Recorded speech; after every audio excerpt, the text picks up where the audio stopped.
Sign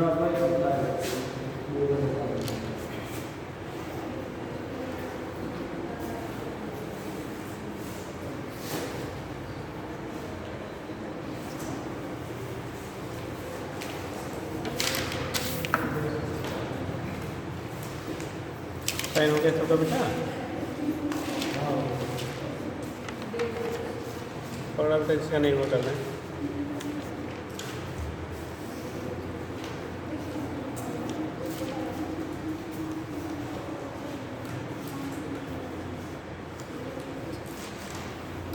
कहाँ तक हो गया तुमका? सर ने क्वांटम नंबर केमिस्ट्री पढ़ा दिया है, क्वांटम नंबर पढ़ा दिए हैं ना? पूरी केमिस्ट्री है फिलहाल। ट्रांजिशन वगैरह भी पढ़ाए हैं वहाँ पे हैं?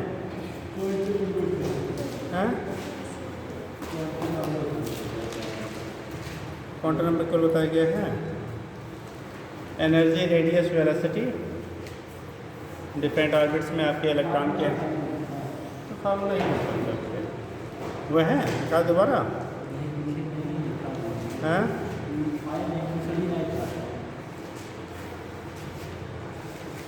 एक मिनट, सभी केमिस्ट्री वाले हमारे पढ़ा दिए हैं। चलिए लिखिए बेटा। हाँ, उतना ही पूछा ही जाता है बेटा। आपको बोश मॉडल हो गया था ना? ड्राबैक भी आपने कर लिया था। बोश मॉडल का आपका ड्राबैक जो होता है वो चीज़ आपकी हो गई थी। आगे आपको करना है बेटा, ठीक है, बोश ऑर्बिट, यानी कि जो स्पेशली उन्होंने दिया था बोश मॉडल आपको बोला गया था अप्लीकेबल होता है मोनो इलेक्ट्रॉनिक स्पीशीज़ के लिए। ऐसे स्पीशीज़ जिसके पास क्या हो, सिंगल इलेक्ट्रॉन है, उनके लिए अप्लीकेबल होता है कौन सा मॉडल?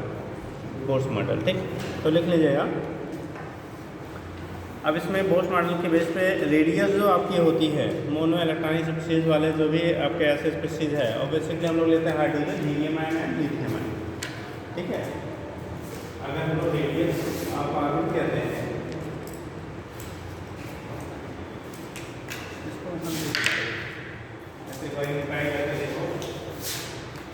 चलता नहीं है रेडियस ऑफ ऑर्बिट, जैसे आपको न्यूक्लियस का सराउंडिंग होता है इलेक्ट्रॉन से रिवॉल्व करते हैं, ये न्यूक्लियस हो गया, डिफरेंट हमारे ऑर्बिट क्या करेंगे, रिवॉल्व कर देंगे। तो उस कंडीशन में क्या होगा, अगर ऑर्बिट रिवॉल्व हो रहे तो डिफरेंट ऑर्बिट की चेन की वैल्यू कहने के लिए 1 हो गया, 2 हो गया, 3 हो गया, 4 हो गया।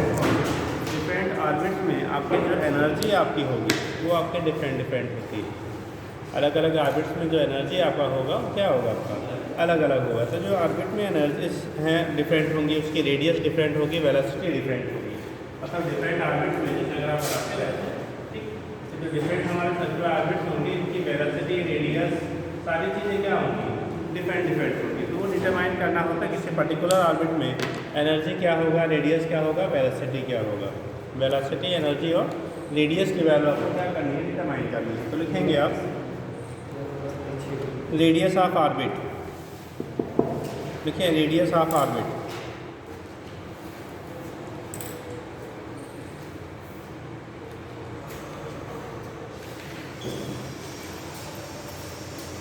ठीक। जब हम लोग बेटा रेडियस ऑफ ऑर्बिट की बात करेंगे, कोई भी इलेक्ट्रॉन है, क्या है आपका इलेक्ट्रॉन है, तो रिवॉल्व करेगा न्यूक्लियस के सराउंडिंग क्या, एक डिफरेंट ऑर्बिट में। बोश मॉडल के अकॉर्डिंग क्या होता है, इलेक्ट्रॉन एक पर्टिकुलर ऑर्बिट में रिवॉल्व करेगा और उसकी जो साइज़ होती है, रेडियाई होती है, वो जैसे जैसे हम लोग बेटा न्यूक्लियस से आगे जाएंगे, न्यूक्लियस से दूर जाओगे, साइज़ की वैल्यू आपकी इंक्रीज करती जाती है। ठीक है, और यहाँ पे जो मूवमेंट आपका होता कैसे है, मान लो किसी ऑर्बिट में इलेक्ट्रॉन अगर रिवॉल्व कर रहा है किसी पर्टिकुलर ऑर्बिट में, उसकी रेडियस सपोज दैट आर, मान लो हमने एक पर्टिकुलर ऑर्बिट को ले लिया, आर है इसकी रेडियस।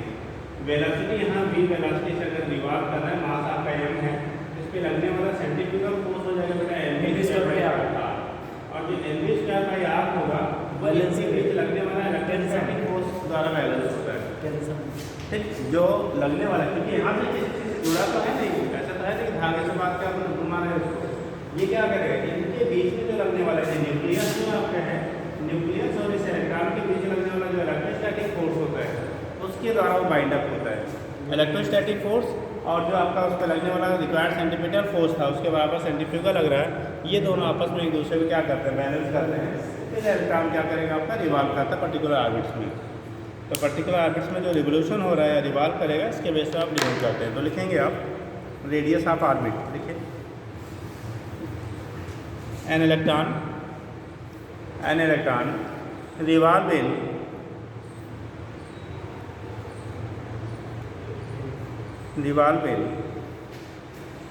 किसमें, different orbit, revolve in different orbit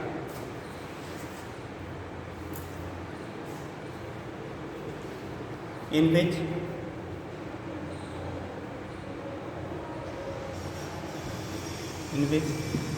electrostatic force of attraction by nucleus on the electron, electrostatic force of attraction by nucleus on the electron provides necessary centripetal force, ठीक। अब देखो बेटा, वैसे तो अगर आप निकालना नेसेसरी सेंट्रीपिटल फोर्स अगर आप निकालना चाहेंगे तो दो ही क्वेश्चन हमारे बनते हैं। एक आपका होगा जो सेंट्रीपिटल फोर्स आपका डेवलप होगा, तो इलेक्ट्रोस्टैटिक फोर्स डेवलप होगा, एफ की वैल्यू होगी एफ क्या सी के बराबर होना चाहिए। एफ की वैल्यू हो जाएगी 1/4πε0। मान लो एटॉमिक नंबर जेड है, जेड इंटू ई, ये हो गया न्यूक्लियस में charge into electronic charge upon R square equal to, यहाँ पे अगर बी वेलोसिटी से रोटेट हो रहा है radius R M V square by R, ठीक। ये हो गया हमारा लगने वाला कौन सा फोर्सेस पे, सेंट्रीपिटल फोर्स और क्या इलेक्ट्रोस्टैटिक फोर्स। और दूसरा आपने पढ़ा था किसी ऑर्बिट में इलेक्ट्रॉन के रिवॉल्व करने के लिए उसका जो एंगुलर मोमेंटम हो सकता है एम वी आर की वैल्यू एन एच अपॉन क्या 2 पाई के बराबर। इन्हीं दोनों क्वेश्चन को जो हम लोग इक्वेट करते हैं बेटा, इन्हीं दोनों क्वेश्चन को अगर क्या किया जाए, इक्वेट किया जाए, तो उस कंडीशन में हम लोग डिटरमाइन करते हैं कि जो रेडियस आपका होगा किसका, ऑर्बिट की रेडियस जो होती है उसकी वैल्यू को हम लोग कैलकुलेट करते हैं। तो फिलहाल हमें लिखना है स्पेशली तो रेडियस से ही, ठीक। अब अगर टोटल लिखना चाहते हैं तो लिख लीजिएगा, इसको बना लो by question first and second, by question first and क्या सेकेंड, अगर दोनों को इक्वेट किया जाए तो लिखिएगा ये मान लो nth ऑर्बिट की रेडियस हम लोग ले रहे हैं, इसके लिए nth ऑर्बिट की रेडियस ले रहे हैं बाई क्वेश्चन क्या first and second, radius of nth orbit, radius of nth orbit is given by, देखिए आर एन करते हैं, तो मतलब nवे ऑर्बिट के लिए हम निकाल लें उसी को आर एन से रिप्रेजेंट कर लेते हैं। देखिए अब नहीं ले direct R N equal to N square into H square, R N की वैल्यू जो होती है बेटा R N equal to N square into H square upon 4 pi square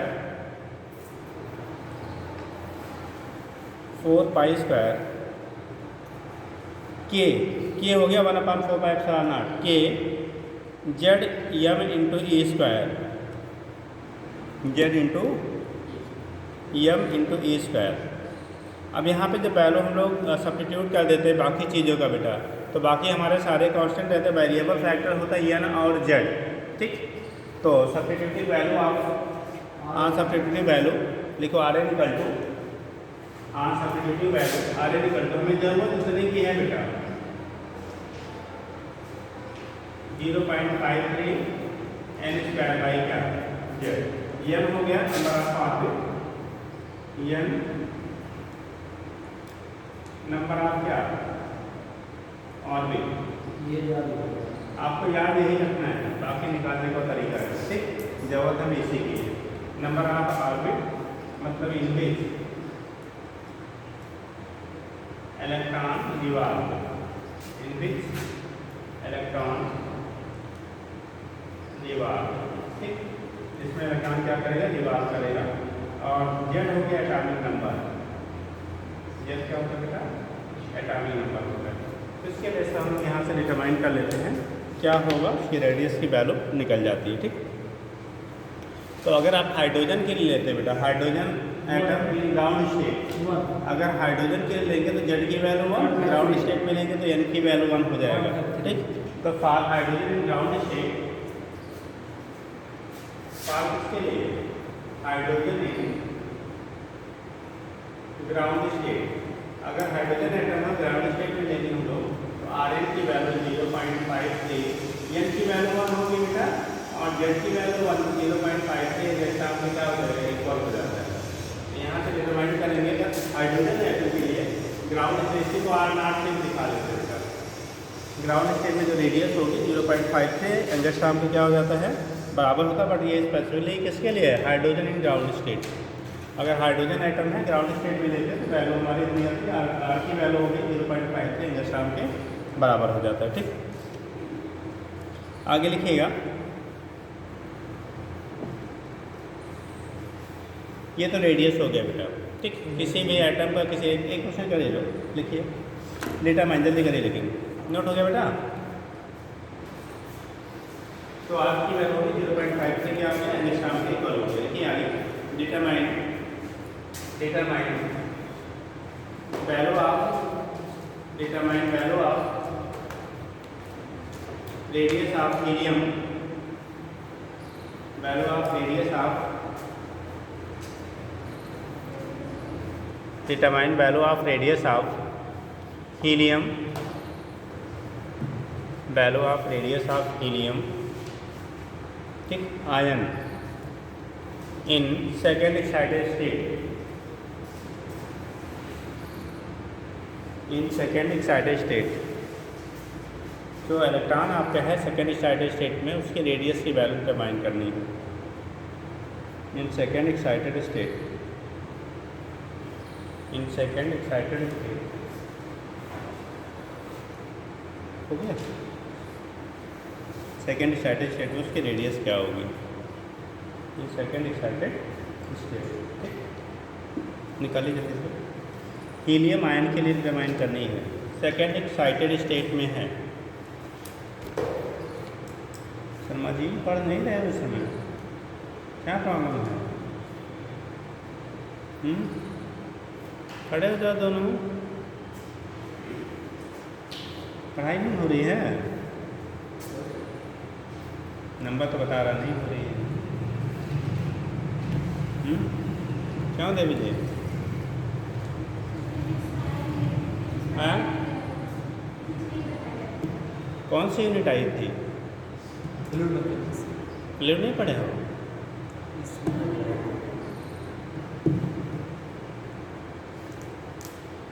बाकी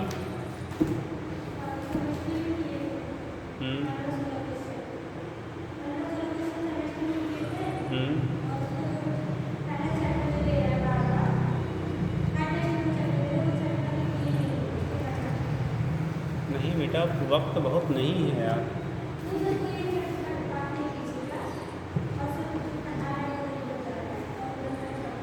मतलब जो भी है उसको मेंटेन करिए, ठीक है, जो भी चीज़ें हैं उसे क्या करिए आप मेंटेन करिए, तो कैसे काम चलेगा, है ना।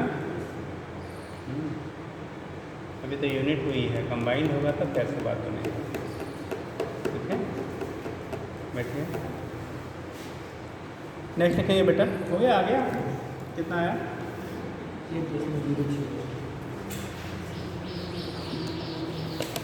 सेकेंड स्टार्टेड स्टेट किसे कहते हैं?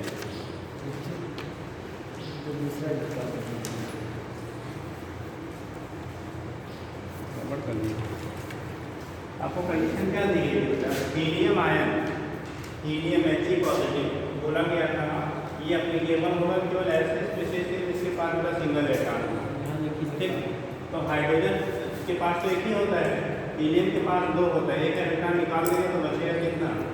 1 इलेक्ट्रॉन। अब 1 इलेक्ट्रॉन पे तो Z की वैल्यू तो कितनी हो गई? कितना आता है? 1 की 2 इलेक्ट्रॉन गेन करने या लूज करने से उसका एटॉमिक नंबर पर कोई इफेक्ट नहीं होता है। इलेक्ट्रॉन लूज या गेन करने से उसके एटॉमिक नंबर पर कोई इफेक्ट आपका नहीं होगा। तो जब एटॉमिक नंबर पर इफेक्ट नहीं होगा तो कंडीशन में हीलियम आयन की वैल्यू कितनी होगी? 1 है, इलेक्ट्रॉन उसके पास होता है और Z की वैल्यू 2। आपको बोला गया था सेकेंड एक्साइटेड स्टेट, अभी मैं निकाल लिया, परसों पिछले लेक्चर में बताया गया था। जब एक्साइटेड होगा बेटा तो जितने नंबर है उसमें 1 ऐड कर लेते हैं। अरे फर्स्ट में तो रहता है, एक्साइट होगा तो पहला एक्साइटेशन से दूसरे से आएगा, दूसरे एक्साइटेशन पे तीसरे में आएगा। तो एक्साइटेड स्टेट बोलेंगे जितना आपको दिया गया है उसमें 1 ऐड कर लीजिएगा। अगर एक्साइटेड बोला जाएगा तो उसमें क्या करिएगा, आप 1 ऐड कर लीजिएगा। ठीक, तो मार्कर वहाँ से उठा ला, वहाँ नहीं फेंको, उसको वापस में दे दो। ठीक, वहाँ फेंकने का मतलब क्या, गायब हो गया, गायब नहीं हुआ, ये खराब है। खराब और गायब में अंतर होता है। गवर्नमेंट की चीज़ों को बड़ा क्या रिकॉर्ड के साथ रखा जाता है। ठीक,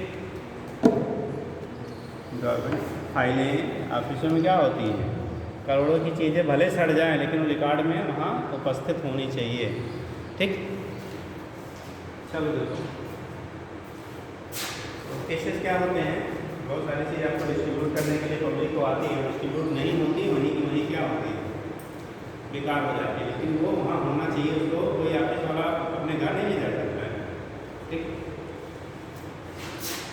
देखो हीलियम आयन हो गया 1, जेड की वैल्यू हो गई, तो एन की वैल्यू सेकेंड एक्साइटेड बोलेंगे बेटा तो कितना लेंगे, ठीक, सेकेंड एक्साइटेड बोलने का मतलब कितना हो गया, एन की वैल्यू 3 हो गई। ठीक, तो यहाँ से आप रिप्रेजेंट कर लेते हैं क्या होगा। अब आपको निकालना था क्या, आर थर्ड की वैल्यू निकालनी है तो 0.53 एन 3 का स्क्वायर अपॉन जेड, जेड की वैल्यू कितनी है 2 है।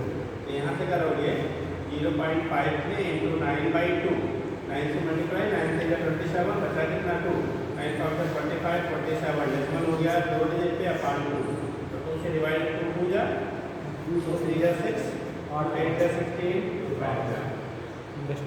2.385 एंगस्ट्रॉम होगा बेटा। कितना, मतलब हीलियम आयन के लिए सेकेंड एक्साइटेड स्टेट की जो रेडियाई होगी वो 2.385।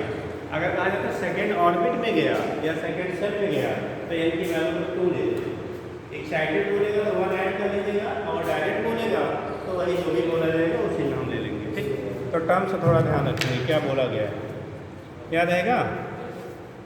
नेक्स्ट देखेंगे स्पीड ऑफ इलेक्ट्रॉन।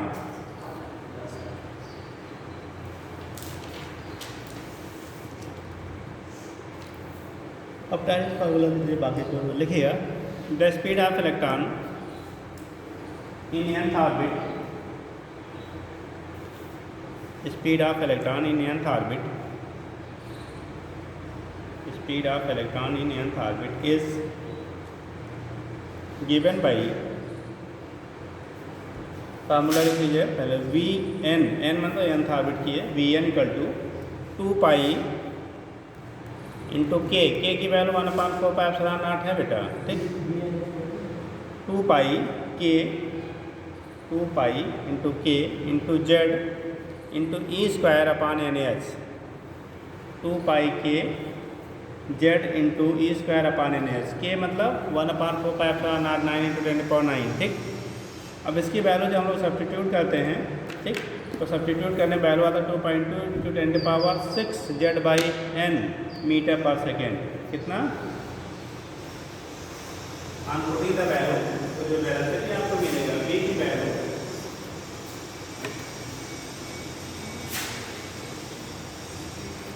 अगर फार्मूले में कांस्टेंट है तो हम लोग क्या करें, रख दिया जाएगा। तो वहाँ पे जो हमारा क्या वेलोसिटी आता है, क्या आएगा, जो इलेक्ट्रॉन की वेलोसिटी किसी पर्टिकुलर ऑर्बिट में आती है 2.2, ठीक, इंटू 10 पावर कितना 2.2 इंटू 10⁶ जेड बाई कितना बेटा एन मीटर पर सेकेंड। अगर सेंटीमीटर में होगा तो 10⁸ आपको मिल जाएगा, कभी कभी डाटा पे सेंटीमीटर में दिया जाता है।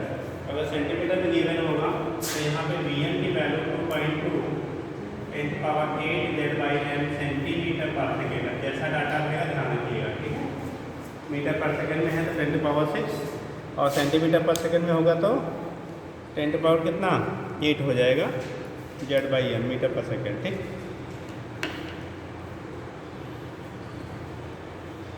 ये हो गया हमारा वेलोसिटी जो होगा किसी पर्टिकुलर ऑर्बिट में कितना होगा, तो यहाँ से वैल्यू आप डिटरमाइन कर लेते हैं।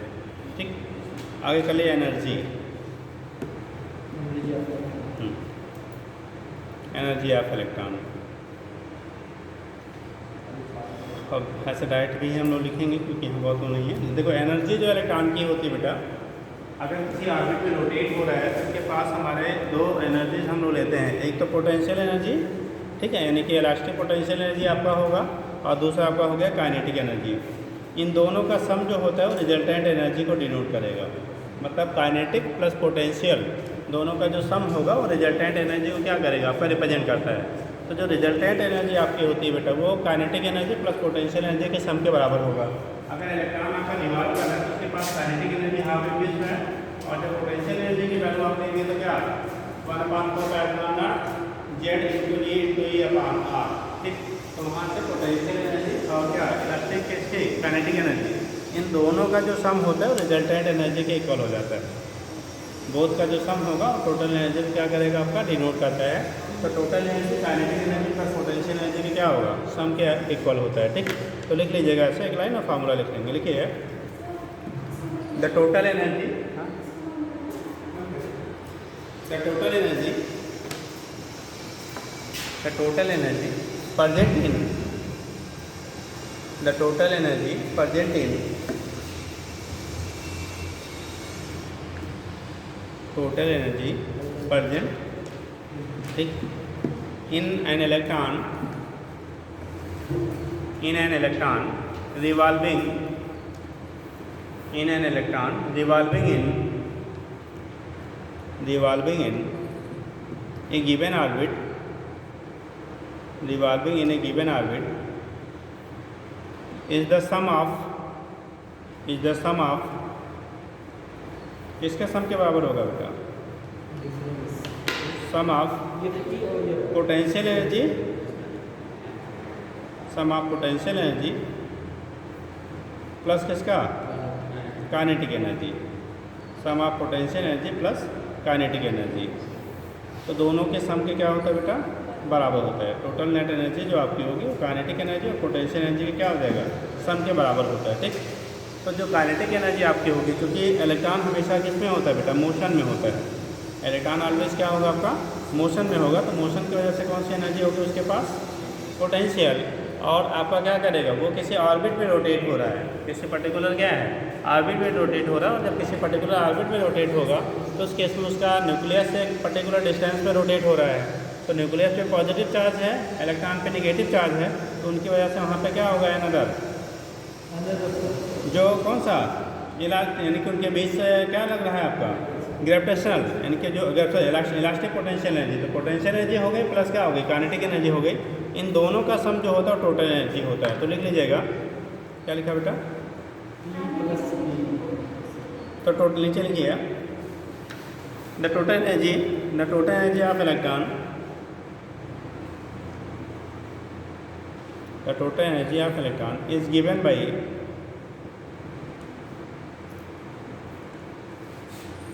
E की वैल्यू जो होता है बेटा वो -13.6 Z square by N square के क्या होता है, बराबर होता है। तो ई एन की जो वैल्यू आपकी होगी, E N -13.6 Z square upon N square electron volt. ठीक, Z square upon N square electron volt. Formula important है बेटा, ध्यान रखिए, अभी कई क्वेश्चन इस पर डिजाइन किए जाते हैं। ठीक, Z square upon N square electron volt. ठीक है,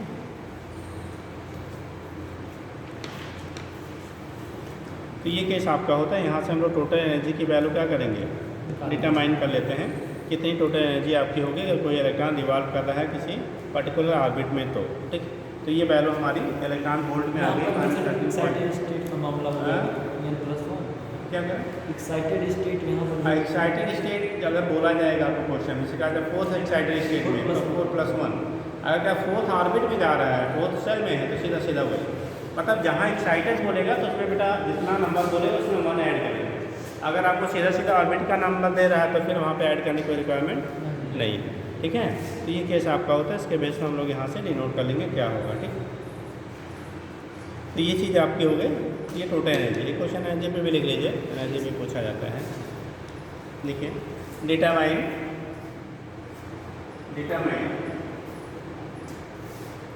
energy of electron, energy of electrons of lithium ion Li double positive, energy of electron of lithium ion,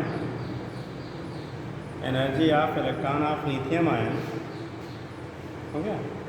determine energy of electron of क्या, lithium ion in, energy of electron of lithium ion in third orbit, या third shell जो भी कर लो, third orbit, ठीक है, third orbit लिख लीजिए। वहीं पहले if energy of electron of hydrogen atom in ground state, if energy of electron of hydrogen atom, energy of electron of hydrogen atom in ground state, energy of electron of hydrogen atom in ground state is minus 13.6 electron volt, minus 13.6 electron volt। इसी को joule में जब convert करेंगे बेटा तो क्या 1.6 × 10⁻⁹ से multiply कर लेते हैं, ठीक। ग्राउंड स्टेट में हाइड्रोजन के इलेक्ट्रॉन के लिए जो एनर्जी है वो कितना है, 13.6 इलेक्ट्रॉन वोल्ट के बराबर है। तो हीलियम आयन के लिए lithium ion Li double positive के लिए किसमें, थर्ड ऑर्बिट में क्या निकालना है आपको, एनर्जी निकालनी है, निकाल लीजिए। एक लाइन का क्वेश्चन है बेटा, पीछे का खाली बंद कर दो। सरकारी संपत्ति का नुकसान नहीं करना चाहिए, है सर बहुत ज़्यादा बहुत ज़्यादा गर्मी हो रही है, वहाँ चलने से हमें कोई फायदा नहीं। बोला गया है आप कहीं तक बनवा देंगे भाई, क्योंकि वो गवर्नमेंट के अकॉर्डिंग चीज़ें प्रोसेस पे चलती है। यहाँ से एक लेटर जारी होगा, फिर ऑफिस में जाएगा, वहाँ से फिर लेटर जारी होगा तो जो डिपार्टमेंट का लिया होगा क्या ठीक है उसके पास जाएगा, फिर वो वर्क कर दीजिएगा।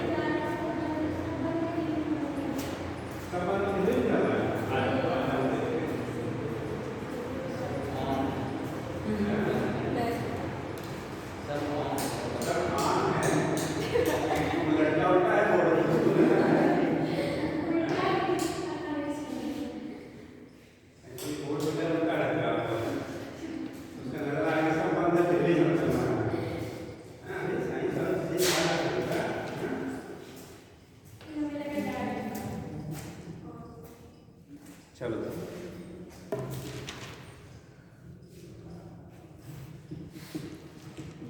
इलेक्ट्रॉन वोल्ट में -13.6 और जूल में 21.6 आ गया। अरे आप डाटा ही ऐसा दिया गया था कि कैलकुलेट करने की जरूरत नहीं है। आपको किसका बोला गया, lithium ion Li double positive बेटा, ठीक। इसके लिए जेड की वैल्यू 3, ठीक। एक हो जाएगा, एक इलेक्ट्रॉन बचा है, जेड कितना हो जाएगा, जेड की वैल्यू आपको बोला भी इलेक्ट्रॉन के गेन या लॉस करने से जेड की वैल्यू कोई इफेक्ट नहीं होता है, ठीक है। जेड रिमेंस क्या हो गया 3, और ऑर्बिट में कितना दिया गया 3। फार्मूला क्या लिखा आपने, En =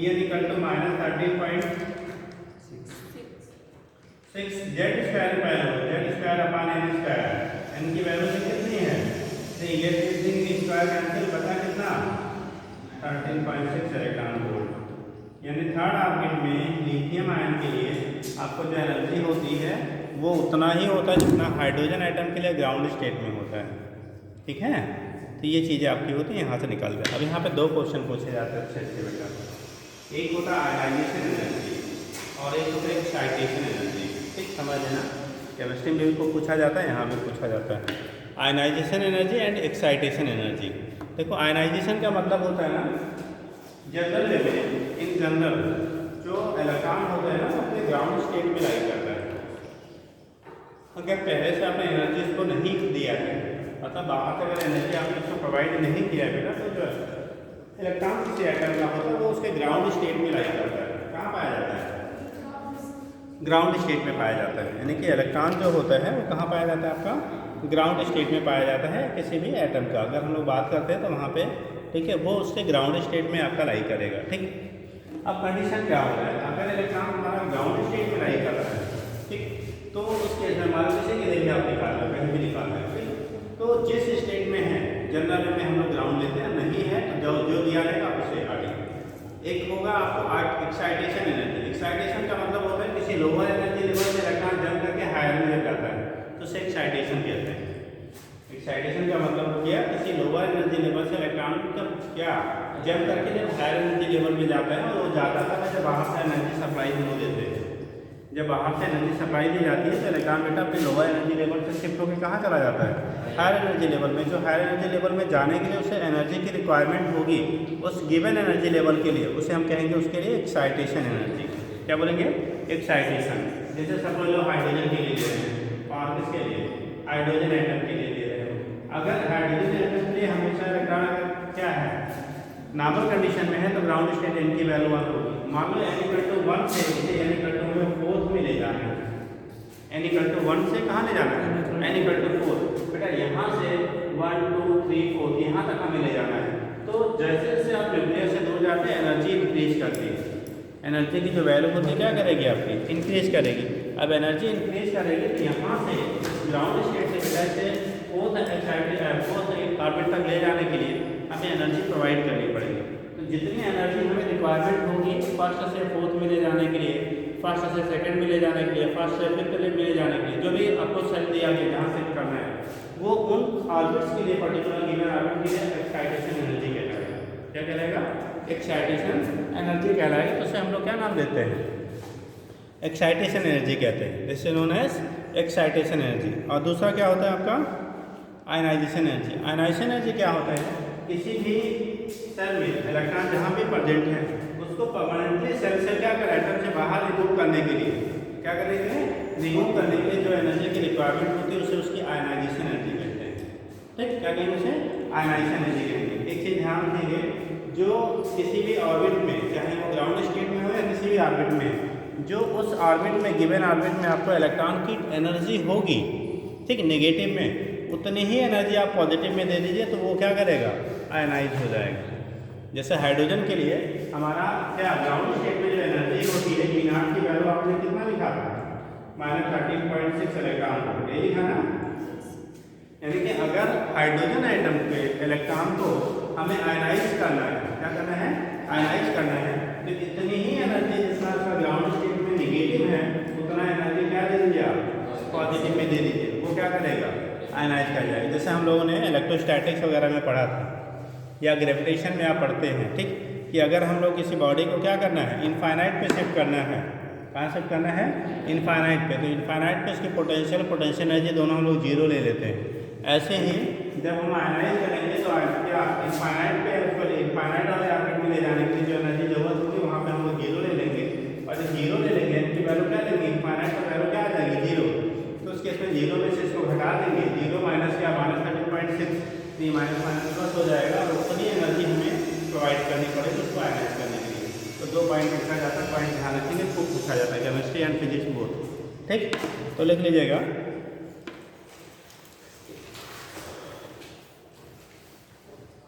तो पहले एक्साइटेशन करेंगे, आयनाइजेशन।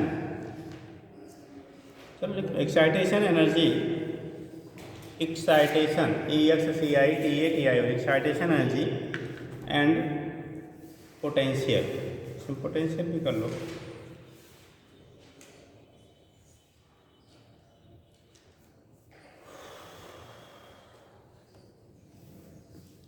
अब देखो कहते हैं, अगर हम लोग ये एनर्जी बाहर से अगर सप्लाई देते हैं किसी पर्टिकुलर ऑर्बिट से दूसरे ऑर्बिट में शिफ्ट करने के लिए, तो उस पर्टिकुलर एनर्जी को गिवन ऑर्बिट के लिए क्या कहलाएगा, एक्साइटेशन एनर्जी कहलाएगा। तो लिखिएगा, when energy is given to an electron, given to an electron, it jump, given to an electron, it jump to higher energy level, it jump to higher energy level, वो jump कर जाता है कहाँ पे बेटा, हायर एनर्जी लेवल पे, it jump to higher energy level, ठीक। देखिए this phenomena is called, this phenomena is called excitation, this phenomena is called excitation। इसी को फिर नाम क्या देंगे बेटा, एक्साइटेशन। हो गया, नेक्स्ट लाइन से, the minimum energy required to, the minimum energy required to excite an atom is called excitation energy, is called excitation energy. हो गया। Excitation energy of particular excited state, of particular excited state मतलब जहाँ उसको हम ले जा रहे हैं जिस ऑर्बिट तक, of particular excited state and corresponding potential is called, and corresponding potential is called, corresponding potential is called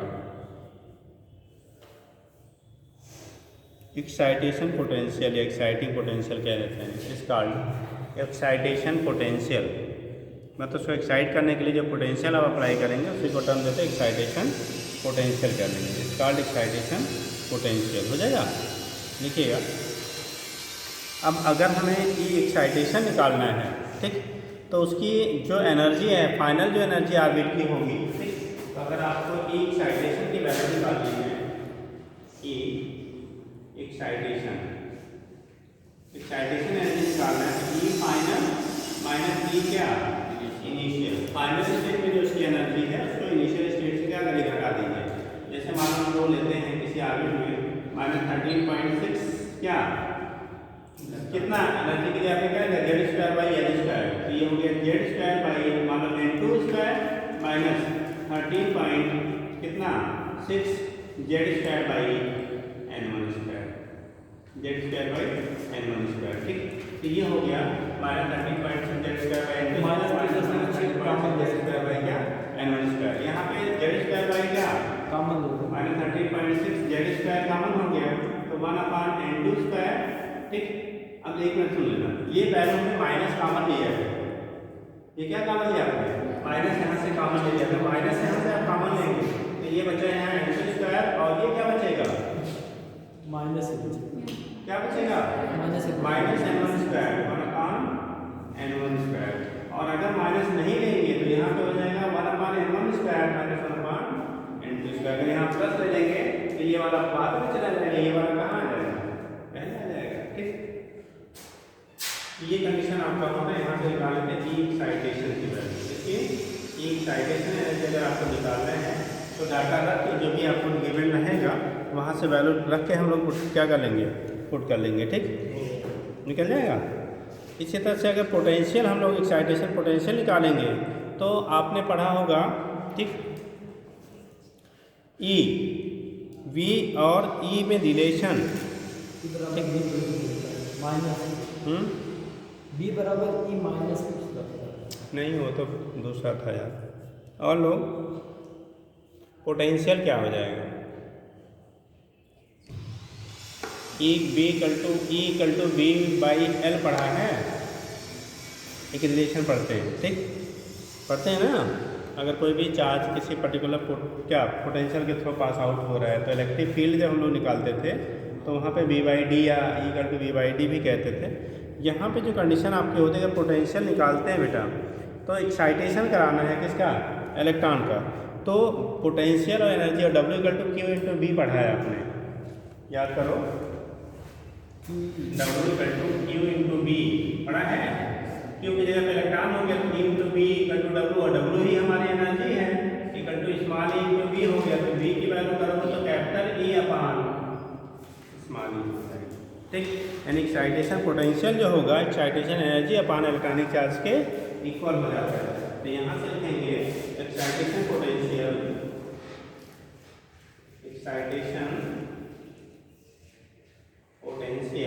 ठीक। एक्साइटेशन पोटेंशियल जब करेंगे एक्साइटेशन पोटेंशियल की वैल्यू होगी B excitation equal to E excitation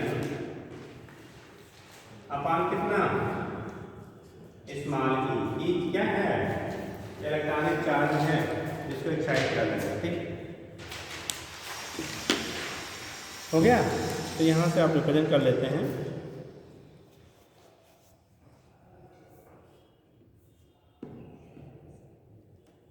ये यहाँ पे एनर्जी है, ध्यान रखेंगे, ये एक्साइटेशन क्या है आपकी एनर्जी है, इलेक्ट्रिक फील्ड मत ले लेना नहीं तो कंफ्यूजन हो जाएगा।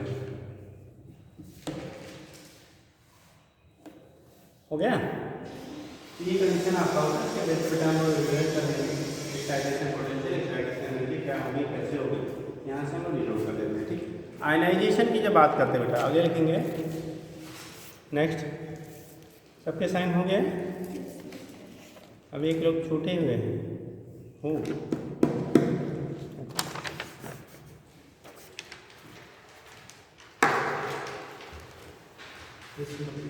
देखिए, ionization energy and ionization potential, ionization energy and potential, ionization अगला हेडिंग कर लो बेटा, ionization energy and potential, ionization energy and potential, ionization energy and potential.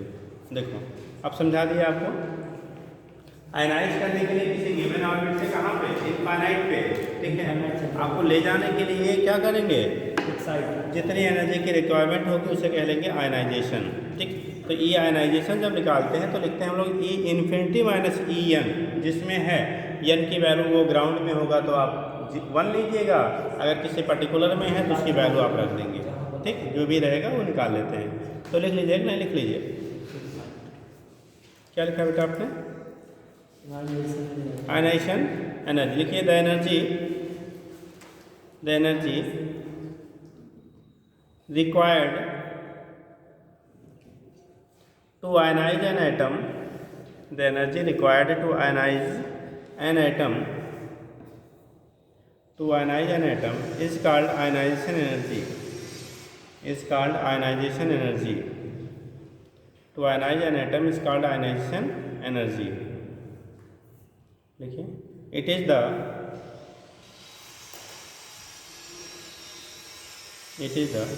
energy required to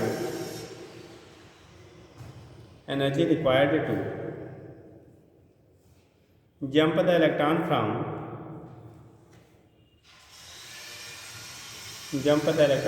present orbit to the infinite orbit। present orbit से कहाँ, infinite, जैसे किसी orbit में है, इसको ले जाके हमें कहाँ तक ले जाना है, इनफाइनाइट ऑर्बिट तक ले जाने में हमें क्या करना पड़ेगा, एनर्जी खर्च करनी पड़ेगी, वो कहलाएगी उसकी आयनाइजेशन एनर्जी। तो जब लिखेंगे ई आयनाइजेशन की वैल्यू,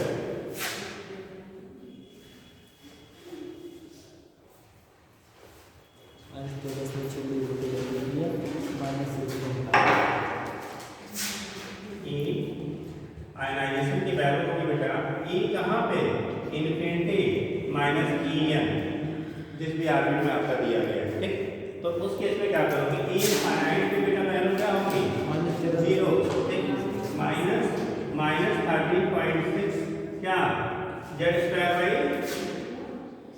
एन स्क्वायर।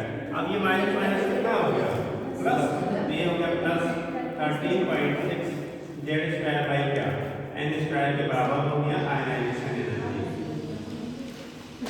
अगर यही हाइड्रोजन के लिए आप लेंगे तो हाइड्रोजन के लिए जेड की वैल्यू 1, ग्राउंड स्टेट में एन की वैल्यू 1 हो जाएगी, तो माइनस कितना 13.6 इलेक्ट्रॉन वोल्ट के बराबर हो जाएगा। किसी अदर एलिमेंट के लिए लेंगे, मानो ग्राउंड स्टेट में नहीं रहेगा तो जिस स्टेट में होगा एन की वैल्यू बन देना, जेड की वैल्यू बन के यहाँ से निकाल लेते हैं, हो जाएगा। एक छोटा सा दूसरे का लिए आप सीधे रखेंगे, जो आयनाइजेशन एनर्जी होगा उस इलेक्ट्रॉन की गिवन ऑर्बिट में जो एनर्जी है नेगेटिव साइन के साथ उतना ही पॉजिटिव होगा। ठीक, जिस ऑर्बिट में उसको आपको गिवन है उस ऑर्बिट में जो उसकी एनर्जी है, ठीक, वो हमेशा कैसा रहेगा, नेगेटिव साइन के साथ, उतना ही आप पॉजिटिव दे देंगे तो आयनाइज कर जाएगा, हो जाएगा। फार्मूला जल्दी से नोट कर लीजिए, क्वेश्चन कर लीजिए, बोले चलिए कर बेटा।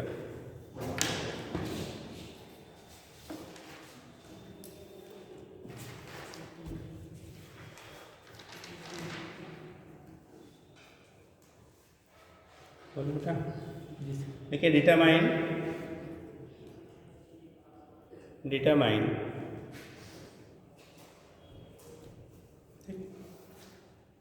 Excitation energy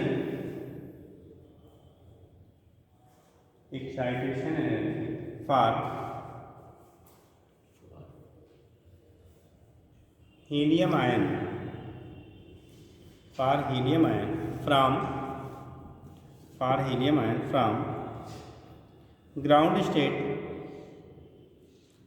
ground state to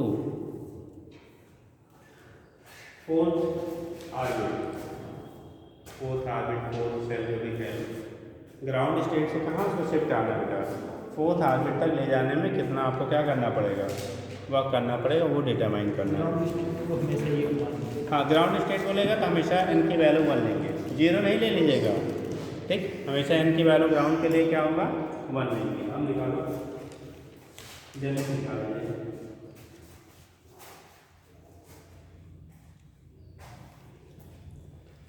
seat वही होती है, अपना एक चैप्टर खत्म हो गया होता। जल्दी करो बेटा, जल्दी करो, शार्ट टाइम हो।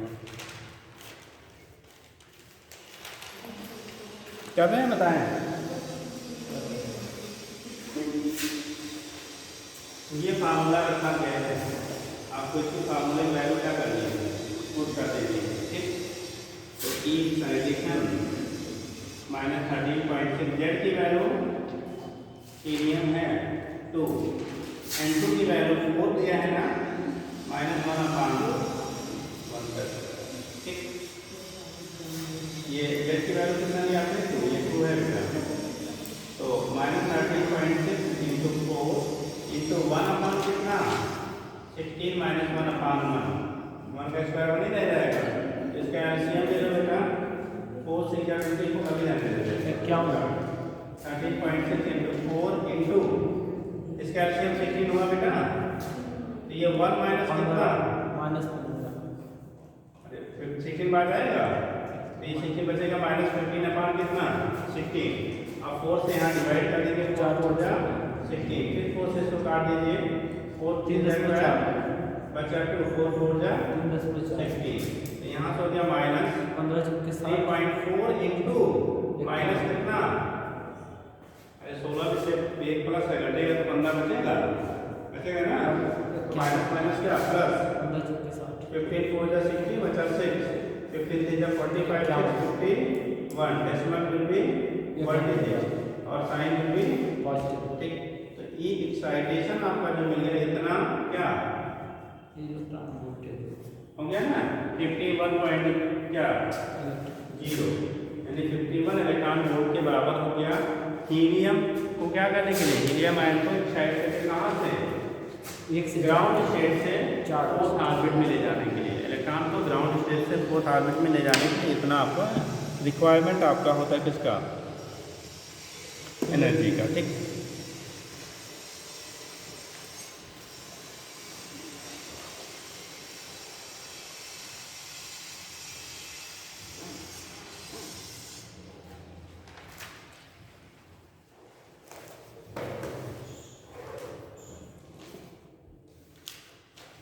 ओके, नेक्स्ट है, निकल लीजिए बेटा, बाइंडिंग एनर्जी। बाइंडिंग एनर्जी क्या होता है बताओगे, what is binding energy, binding energy क्या होगा,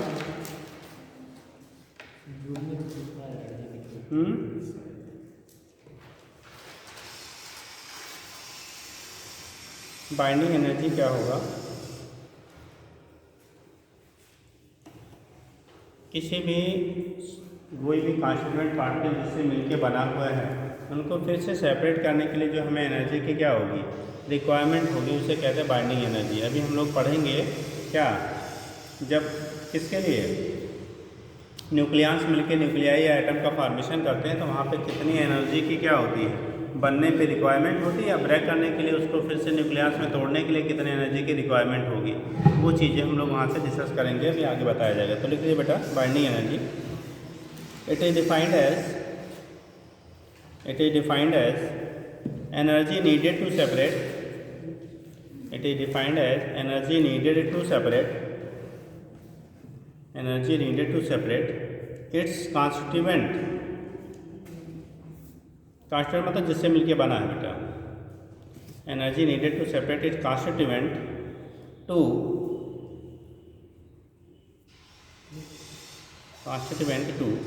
large distance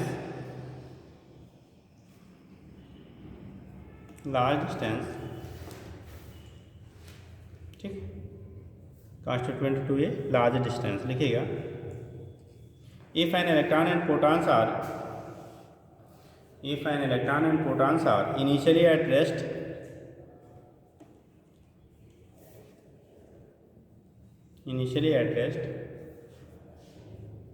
and brought to large distance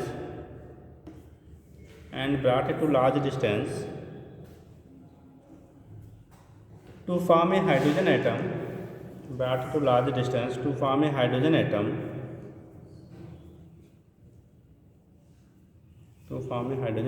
then 13.6 electron volt energy will be released. 13.6 electron volt energy will be released. Okay तो hydrogen atom के लिए ground state में जब लेते हैं तो बाइंडिंग एनर्जी जो होगी बेटा वो उसकी आयनाइजेशन के बराबर हो जाती है, वही 13.6 इलेक्ट्रॉन वोल्ट की क्या हो जाता है, बराबर हो जाता है। ठीक है, तो ये केस आपका हो गया। यहाँ से हम लोग दिखा लेते हैं क्या होगा, कैसे किसके बेस पे हम लोग यहाँ से रिप्रेजेंट करेंगे। ठीक, तो ये तो कंडीशन आपकी हो गई किसकी, बाइंडिंग एनर्जी क्या होगी। ठीक, और जो इलेक्ट्रॉन आपके होंगे उनके एनर्जी जो होते हैं बेटा अलग अलग कंडीशन में आपका अलग अलग होता है। ठीक, आगे लिखेंगे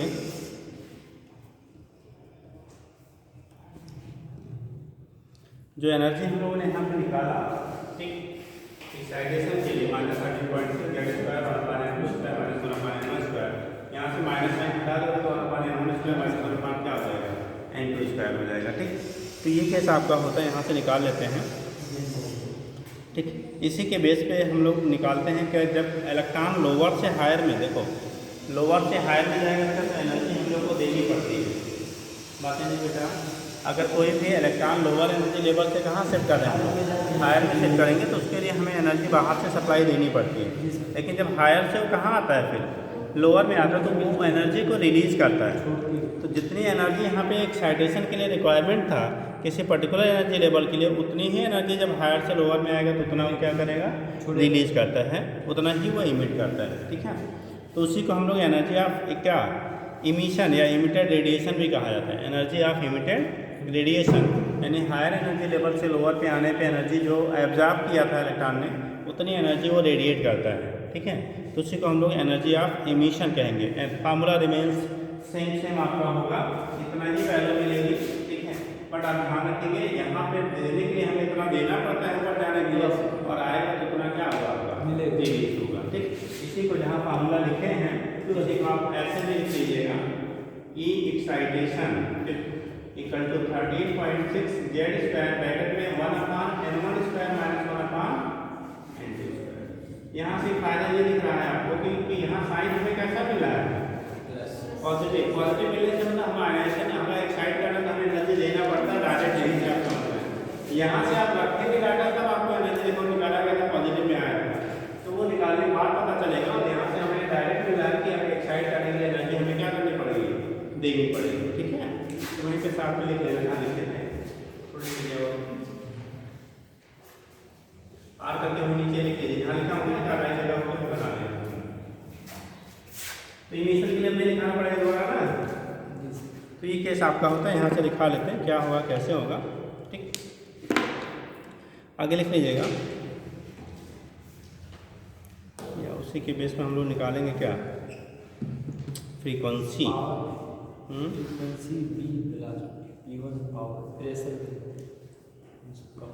लिख लीजिए बना लीजिए। देखिए energy of emitted radiation, energy of emitted radiation लिख लो बेटा, एनर्जी ऑफ इमिटेड रेडिएशन, जल्दी जल्दी लिखो, सुपर फास्ट। हाँ, energy of emitted radiation when electron jump from higher energy level, when electron jump from higher energy level, when electron jump from higher energy level to lower energy level, when electron jump from higher energy level to lower energy level, jump from higher energy level to lower energy level, then it emits electrons, higher energy level to lower energy level, then it emits electrons, अरे energy sorry, then it emits energy बेटा, energy emit करेगा, ठीक। And energy in the form of radiation, in the form of radiation,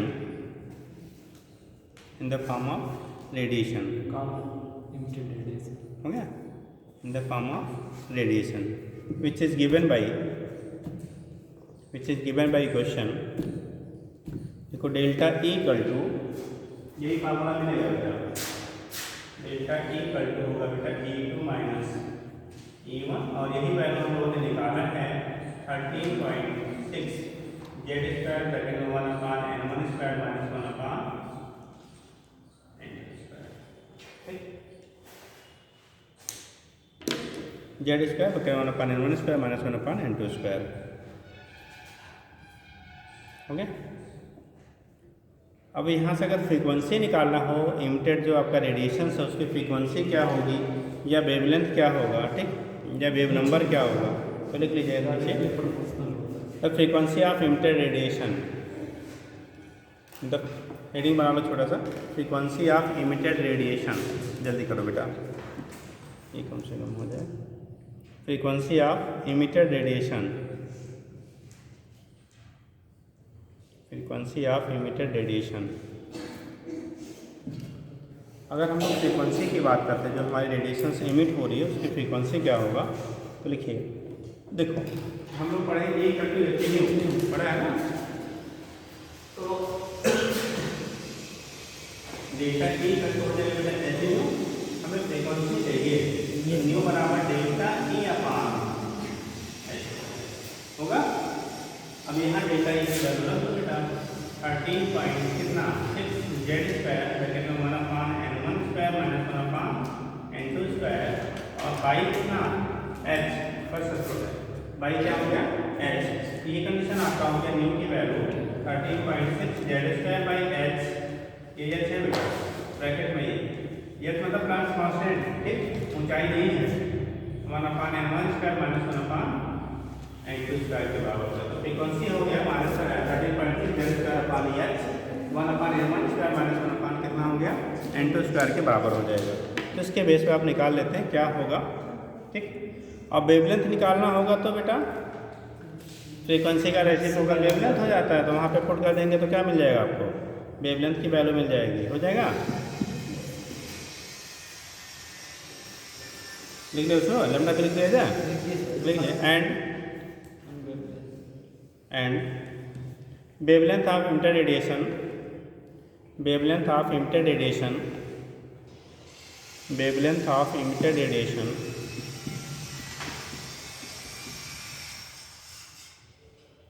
wavelength of emitted radiation, ठीक।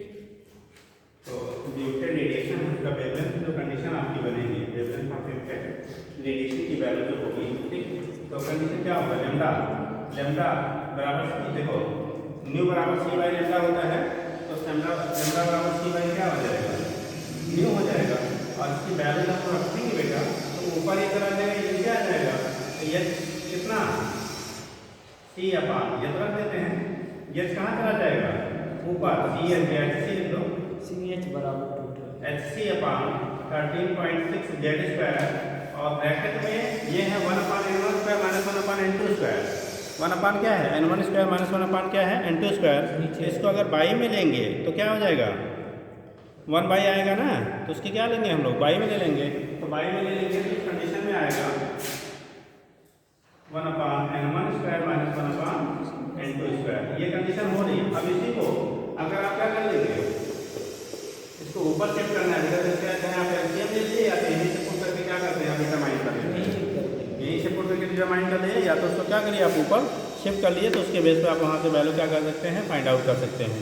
तो ये case आपका होता है बेटा, यहाँ पे आप रिप्रेजेंट कर लेंगे क्या होगा कैसे होगा, वैल्यू निकल जाता है, ठीक। चलिए इतना कर लीजिए, सर आगे हैं फिर आगे हो जाएगा।